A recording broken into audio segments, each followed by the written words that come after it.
Welcome to Classic Game Room for the review of Brickout on the Intellivision. I love the packaging. Brickout, not Breakout.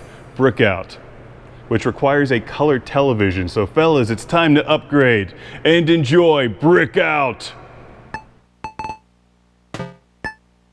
It looks like Breakout. It sounds like Breakout. In fact, Brickout was so similar to Atari's Breakout that it was never officially released in the early 80s, for fear of being sued by Atari. But hey, who wasn't sued by Atari? You were nobody unless you were sued by Atari in the early 80s.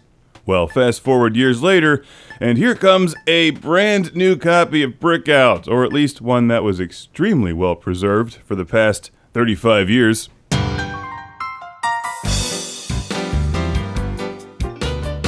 Check out the packaging, look at the full color manual, admire the overlays.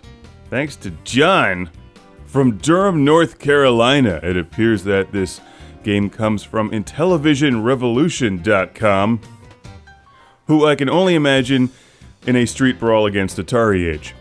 Just picture that, it's great. A bunch of colored stick figure guys running in place with pixelated swords, trying to stab each other, with scores on the top left and right of the screen. Somebody needs to make that. And each team needs like their own support power. Like Atari could call in the thing from Yar's Revenge, and Intellivision calls in the spider from Night Trap. Wait, no, that's a very different game.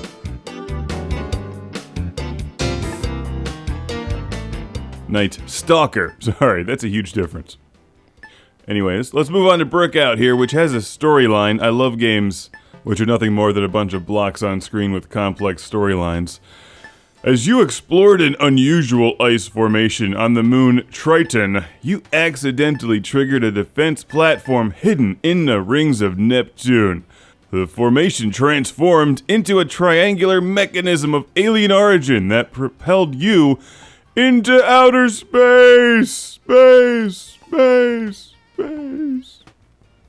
From this new vantage point, you observe the iridescent force field. You guys should get a quarter for using iridescent properly in a sentence. Force field of the defense platform relentlessly advancing towards you, blocking your return home. Should you blast your way through or try to escape?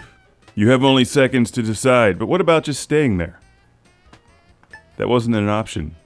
What if you don't want to return to Earth like Classic Game Room? You've been banished from Earth forever. Because Earth can't handle the power of Intellivision with its mighty buttons and thumb discs, which are used to play Brickout, a game that plays exactly like Breakout on the Atari 2600, except it's Brickout.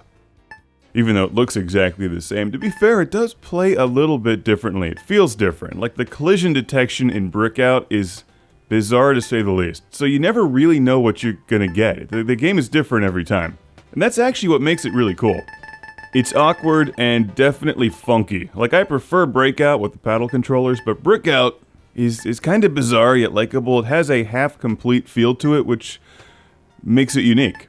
Sometimes you'll get the ball stuck in between layers and it just kind of hovers in there, and it's like, how'd this happen? I don't know, but I'll take the points. Thanks.